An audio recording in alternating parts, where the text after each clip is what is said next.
जालो मोर नींद लाते उड़ाए। तोर हंसी हा फूल कस खिलते, तोर गोठ हा मन ला भाए। तोर सुरता में डूबे रही थो, दिन होवे चाहे राते। डोंगरी के पाछुले झांके सूरज के पहली किरण, तोर सुरता संग जागे मोर मन के हर धड़कन। साल के जंगल आना के सरसर, सब तोर गोठ सुनाठे।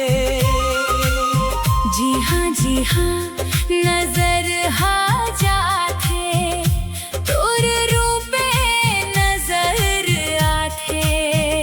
रद्दा भरते संग चल देवे एही मोर अरजिया।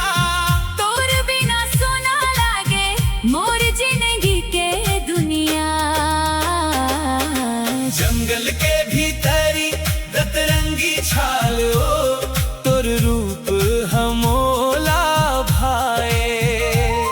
जवारा फंसा के माया जालो मोर नींद लाते उड़ाए।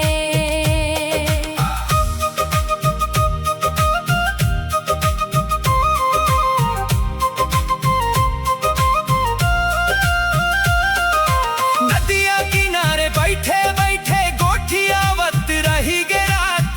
चंदा हा ऊपर मुस्कावत देखत रही तोर बात पानी में तोर परछाई झिलमिल झिलमिल दिखथे। मोर मन के कोरा कागज में तोर नाव लिखाई दिखथे। धीरे धीरे माया बढ़िस, धीरे बढ़िस विश्वास। अब तोर बिना नहीं सुहाए संगी मोलाए को सांस। अरे सुनना संगी एक गोठ कही थो, तोर माया बिना अब नहीं रही सकथो। जंगल होवे डोंगरी होवे या होवे लंबा रद्दा, तोरे हाथ में हाथ धर के संग चला हूँ जिंदगी भर रद्दा।